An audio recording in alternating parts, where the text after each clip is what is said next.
The moment my family had ranked me became clear only when my mother said it out loud at dinner. Not angry, not emotional, just calm. Your sister's family always comes first. You're always last. My dad nodded as if it were basic math. My sister smirked into her wine. I didn't cry. I didn't argue. I simply said, "Good to know." Because something snapped in that moment, not my heart but my loyalty. Before I tell you what I did next, take a second to hit like, subscribe, and comment where you're listening from. And tell me, have you ever realized you were last in your own family? My name is Mia, and for most of my life, I learned my place without anyone ever sitting me down to explain it. No speeches, no rules posted on the fridge, just patterns, quiet ones, the kind you only recognize after they've shaped you. I grew up in a house in Denver that looked ordinary from the outside. Trim lawn, neutral paint, family photos by the front door. But if you stood still long enough inside, you could feel how attention moved. How it flowed quickly toward one person, and how it slowed, thinned out before it ever reached me. My sister had a gravity I didn't. Conversations bent toward her. Plans were made around her schedule. When something went wrong, people rushed. When something went right, they celebrated loudly. I learned early that my role was different. I was the one who didn't need much. The one who could handle it. The one everyone described as strong. Like it was a compliment instead of a warning. I didn't grow up unloved. That's the complicated part. I was loved in theory, in reassurance, in phrases like, "You'll be fine," and "You're so independent."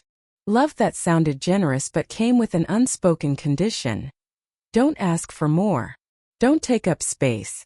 Don't need us the way she does. I noticed it in small moments. Birthday mornings where my cake came from the grocery store on the way home, while hers was ordered weeks ahead. Family trips where my suitcase stayed in the closet because I was better off saving for school. Graduation days where I took photos for everyone else and stood off to the side holding jackets, watching milestones happen without me in the frame. When I left for community college, no one cried at the airport. There wasn't an airport, actually. Just a quick hug in the driveway and a reminder to call when I got there. I paid my own way, worked extra shifts, learned how to stretch money and time because I had to. And every time I succeeded, it quietly reinforced the story my parents told themselves. "See, she's fine. She doesn't need us." Years later, when I moved to Seattle for work, the pattern didn't change. Phone calls were brief.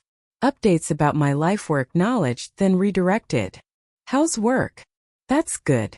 "Did you hear what your sister's dealing with right now?" I became fluent in listening, in being supportive, and staying calm while my own life unfolded off to the side. By the time of that dinner, the one where my mother finally said the words out loud, I already knew where I stood. What shocked me wasn't the ranking. It was how comfortable they were saying it, as if it had always been obvious, as if I had agreed. And maybe in some quiet way I had. After that dinner, nothing changed on the surface. And that was the point. My parents didn't call to check in. My sister didn't apologize. Life continued smooth and uninterrupted, as if they hadn't just said the quiet part out loud. But something had shifted in me. The requests kept coming just like before. A text from my mom asking if I could watch the kids, just for a few hours. A casual mention of bills piling up, said lightly like a weather update. My sister forwarding a message about a payment that accidentally bounced, followed by a laughing emoji. No one asked directly. They never had to. The assumption was enough. I noticed how automatic my old responses had been. "Of course. No problem. I'll figure it out." This time I didn't answer right away. At first it felt wrong, like I was breaking some invisible rule. I'd see my phone light up and feel that familiar pull in my chest, the reflex to smooth things over before they escalated. Instead, I let the phone sit on the counter. I finished my coffee. I went to work. I lived my day. And nothing exploded. That realization was unsettling. The world didn't collapse because I didn't step in immediately. No emergencies, no disasters, just silence. Followed later by a second message, then a third, more pointed one. "Are you okay? You've been quiet." I was quiet because I was paying attention. I started looking at my own life with the same clarity I brought to my work. My finances, my schedule, my energy. I realized how much of it had been quietly allocated to everyone else. Money that drifted out in small, regular amounts. Time I kept flexible just in case. Plans I never fully committed to because someone might need me. So, I began separating things, not dramatically, not with announcements, just practically. I moved money into accounts that were mine alone. I canceled shared access. I stopped covering small payments that had never been discussed, only expected. When my sister asked if I could spot her for now, I replied with a simple, "I can't." No explanation, no apology. The reaction was immediate. My mom called, her voice tight with concern that felt more like confusion. "Is everything okay? You seem distant." I told her the truth. "I'm just busy." She paused, as if waiting for the rest of the sentence. When it didn't come, she filled the space herself. "You know your sister's under a lot of pressure right now." I did know. I had always known. What I was realizing was that knowing didn't make it my responsibility. That was the turning point. Not a fight, not a dramatic declaration. Just the moment I understood that being the strong one had become a convenient excuse for everyone else to stop carrying their share. I didn't know then how soon they would really test that boundary, but I was about to find out. The call came on a weekday afternoon, right as I was finishing a meeting. I could hear it before anyone said a word. That edge in my mom's voice, tight, rushed, the sound of someone trying to stay calm while standing on unstable ground. "We need to talk," she said. "Can you come by this weekend?" She didn't explain. She didn't have to. By then I'd learned the language. When my family used urgency without details, it meant something had gone wrong, something expensive. When I arrived in Denver, the house felt heavier than I remembered. The air stale. The living room table buried under stacks of envelopes and loose papers. Bills, notices, printouts that looked official enough to be frightening. My sister sat rigid on the couch, arms crossed, eyes fixed on the floor. My dad avoided my gaze entirely. They didn't ask how I was. No one ever does in moments like that. My mom started talking fast, words tumbling over each other. A business decision that didn't pan out, payments that had been delayed, a few contracts signed with optimism and very little margin for error. She kept using the word temporary, like repeating it might make it true. I listened without interrupting, my hands folded neatly in my lap, the way I always had. Then came the pause, the collective inhale, the moment they all looked at me. "Well," my dad said, finally clearing his throat, "you're in a stable place. You don't have kids. You can handle this better than most." There it was. The assumption, the expectation dressed up as logic. They didn't say the words outright, but they didn't need to. They expected me to cover the gap, to smooth the crisis, to make the numbers work the way I always had. My sister glanced up at me then, fear flickering across her face before settling into something else. Relief, as if the solution had just walked through the door. I didn't answer right away. Instead, I asked a question. "What's the plan if I don't?" The room went quiet. Too quiet. My mom looked hurt. My dad looked confused. My sister looked panicked. It was like I had spoken in a language they didn't recognize. Not helping had never been part of the equation. "I need time," I said calmly, "to understand everything." They nodded too quickly, grateful, certain. They assumed time meant I was calculating how much I could give, not whether I would. That night, back in my childhood bedroom, I stared at the ceiling and felt something settle inside me. A resolve that didn't come from anger, but from clarity. The next morning I made 2 appointments. One with my therapist, one with a legal advisor. If I was going to step into this mess, it wouldn't be as the family's safety net. It would be on my terms. When I came back the following weekend, I didn't arrive with answers. I arrived with clarity. The house looked the same as it always had, but the energy inside felt different, tighter, desperate, the kind of quiet that comes from people waiting to be rescued. Papers were still spread across the table, now more organized, stacked into piles, like someone had tried to make chaos look manageable. Bills here, payments there, a few contracts clipped together, corners bent from nervous handling. My parents were already seated. My sister sat beside them, her husband hovering near the doorway like he wasn't sure if he was welcome in the room where the damage had been assessed. No one smiled when I walked in. No one offered coffee. My mom broke the silence first. "We're really glad you came," she said, hands folded tightly in her lap. Her voice carried that brittle softness I knew well. The tone she used when she needed something but didn't want to say it out loud. I sat down slowly and placed my bag at my feet. "Let's talk," I said. My dad cleared his throat and launched into an explanation I'd already heard. The downturn, the delays, the bad timing. He spoke like a man presenting a case he'd rehearsed all week, hoping confidence might replace accountability. My sister nodded along, eyes glossy, occasionally adding a detail about stress or the kids or how none of this was supposed to happen. Eventually, the words ran out. That's when my mom leaned forward. "We just need help getting through this part," she said. "Once things stabilize." "How much?" I asked. She blinked. My dad hesitated. My sister inhaled sharply, then answered for them. A number, rounded, heavy-spoken, carefully, as if the way she said it might make it sound smaller. "And after that?" I asked. "What's the plan?" My dad frowned. "What do you mean?" "I mean," I said evenly, "what changes so this doesn't happen again?" The question landed wrong. My mom's expression tightened. "Mia, this isn't the time to interrogate us." I nodded slowly.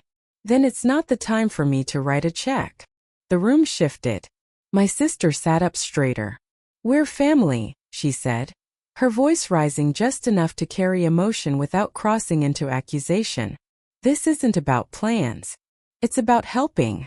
"Helping who?" I asked. She looked at me like the answer was obvious. "Us."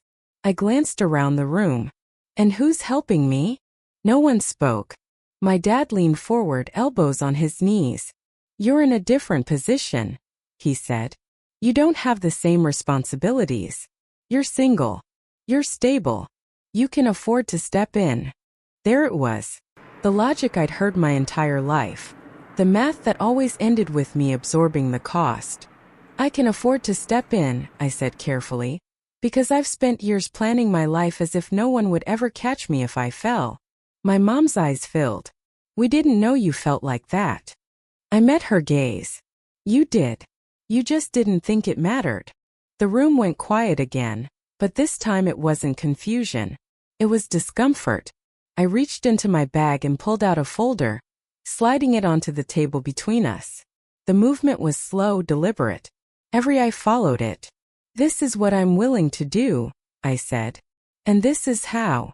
My dad opened the folder first, his eyebrows knit together as he scanned the first page, then the next. My mom leaned over his shoulder. My sister craned her neck, her face draining of color. "This is a loan," my dad said flatly. "Yes," I replied, "with clear terms." My sister shook her head. "Why are there conditions?" "Because this isn't an emergency donation," I said. "It's structured help." My mom's voice trembled. "You don't trust us." "I trust patterns," I said quietly. "And this pattern has been in place my entire life." The conditions weren't cruel. They weren't punitive. They were practical. Assets had to be sold before any money changed hands. Spending had to be documented. No new financial commitments without proof of sustainability. Family therapy, not as a suggestion but as a requirement. And a written agreement that my name, my credit, and my future would never again be assumed as backup. My dad pushed the folder away from him. "This is cold," he said. "This is how banks treat people." I nodded. "Then treat me like a bank. Because when you needed emotional support, I was family. When you needed money, I was infrastructure." My sister's eyes filled with tears. "So you're punishing us now?" I shook my head. "I'm stopping the punishment of me." She looked at our parents, then back at me. "If you don't help us, we lose everything." I held her gaze. "If I help without boundaries, I lose everything I've built." The words hung between us, heavy and undeniable. My mom reached for my hand, then hesitated, as if unsure whether she still had the right. "We never meant to make you feel last." I gently pulled my hand back. But you did. And you said it out loud. No one argued with that. My dad stared at the paperwork, jaw tight. So this is it, he said. Sign or sink. No, I corrected him. This is grow or repeat. Time stretched. Minutes passed. My sister wiped her cheeks, her husband pacing behind her. My parents whispered to each other in low, frantic tones. For the first time in my life, I wasn't filling the silence. I wasn't offering solutions or softening edges. I waited. Finally, my dad looked up. We need time. I nodded. You have 24 hours. My sister's head snapped up. That's it. That's it, I said, standing. Tomorrow I'll come back. Either we move forward with this, or we don't move forward at all. As I walked toward the door, my mom called my name. If we say no, she asked, voice breaking, are you walking away? I paused, my hand on the doorknob. I'm not walking away from you, I said. I'm walking toward myself. The next day when I returned, the papers were signed. No speeches, no apologies wrapped in excuses, just shaky signatures and tired faces. The relief in the room was real, but so was the loss. Something had shifted permanently. As I gathered my things to leave, my sister looked at me differently than she ever had before. Not with superiority, not with expectation, but with uncertainty. And for the first time, that wasn't my problem to fix. The fallout didn't arrive all at once. It came in quiet steps, each one heavier than the last. The first change was practical. Assets were listed, subscriptions were canceled. Expenses were tracked instead of ignored. The numbers stopped being abstract and started becoming limits. My parents downsized their expectations before they downsized anything else. And that alone shifted the tone of every conversation. Family therapy began a few weeks later, awkward at first, defensive. My dad spoke in careful sentences like he was afraid of saying the wrong thing. My mom cried more than she talked. My sister sat stiffly, arms crossed, as if accountability were a language she'd never been taught. I listened more than I spoke. Not because I had nothing to say, but because I no longer needed to convince anyone of my reality. The truth had already been written down, signed, and agreed to. Something unexpected happened over time. The panic faded. The urgency softened. Without me quietly absorbing the consequences, everyone else had to carry their share. My sister learned how to sit with discomfort instead of handing it off. My parents stopped using phrases like, we'll figure it out, when they really meant Mia will. The relationship didn't heal in a dramatic way. There were no movie moments, no sudden transformation, but there was space. Space where guilt used to live. Space where obligation had once pressed down on my chest. Back in Seattle, my life felt steadier, lighter. I focused on my work. I slept better. I stopped bracing myself every time my phone buzzed. When my mom called, it was to ask how I was, not what I could do. When my sister texted, it wasn't followed by a request. The biggest change wasn't theirs, though. It was mine. I no longer felt responsible for maintaining the illusion that everything was fine. I didn't rush to prove my worth by fixing problems that weren't mine. I learned that boundaries don't erase love. They define where it can exist without destroying you. One evening, sitting alone in my apartment, I realized something simple and profound. For the first time in my life, I wasn't waiting to be chosen. I had already chosen myself. And that made all the difference. For a long time, I thought being last in my family meant I needed to try harder, give more, stay quieter. I was wrong. Being last was never a position to fight for. It was a sign to step out of the line entirely and build a life where my value didn't depend on sacrifice. If this story felt uncomfortably familiar, I want you to know you're not alone. Share your thoughts in the comments. Tell me where you're listening from. And if stories like this help you breathe a little easier, hit subscribe so you don't miss the next one.